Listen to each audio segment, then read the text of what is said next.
Hi everyone, for tonight's Nightcap in review, I'm having water, and tonight I'll be discussing Feathers So Vicious by Liv Zander. This is a book I downloaded off of KU, and of course I'm giving my honest opinion. These are the highlights and the content warnings. My rating for this book is 4.25, so what's it about?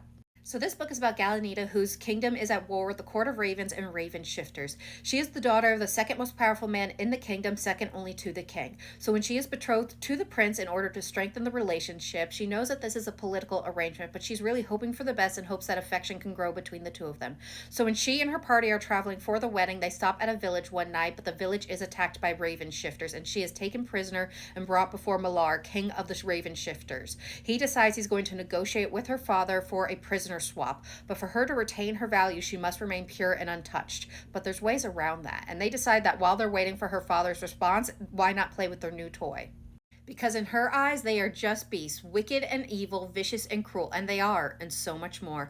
Because as one of them seeks to give her pleasure and safety, the other one seeks to break her into pieces while seeking his revenge. But as she surrenders to their darkness, will that be what truly breaks her, or will it be the plots and schemes they have in store for her and her father, for she is at their mercy, if they even have any?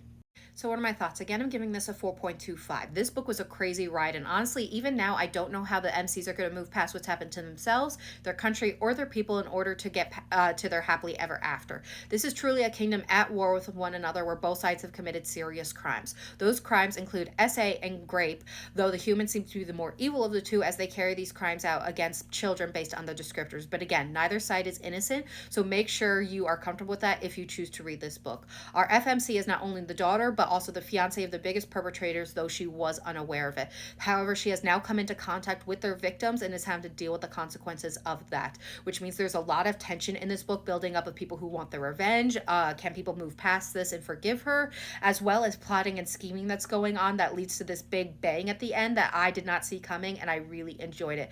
Our FMC has also been neglected most of her life, is just so starved for love and affection that on one hand your heart breaks for her, but on the other hand she doesn't see the writing on the wall because she is just so desperate for someone to love her that you kind of want to shake her, but in no way is she weak or dumb.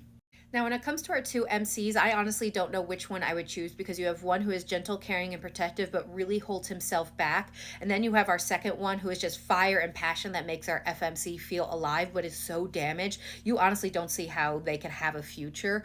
And honestly, based on what he did throughout the book, he had me fooled, and I was surprised by the ending. Now, I do wish this book had a better breakdown at the start as to the type of crow shifters, because this isn't a type I've seen before that the characters are. Instead of shifting into one crow, they shift into multiple crows, and each crow has a different purpose. I don't know. I didn't fully understand it, but I still enjoyed the book and what was going on. It does end on a crazy cliffhanger. This book is part of a completed duology, and I am excited to read the next one, and I would recommend this book as long as you're okay with the triggers.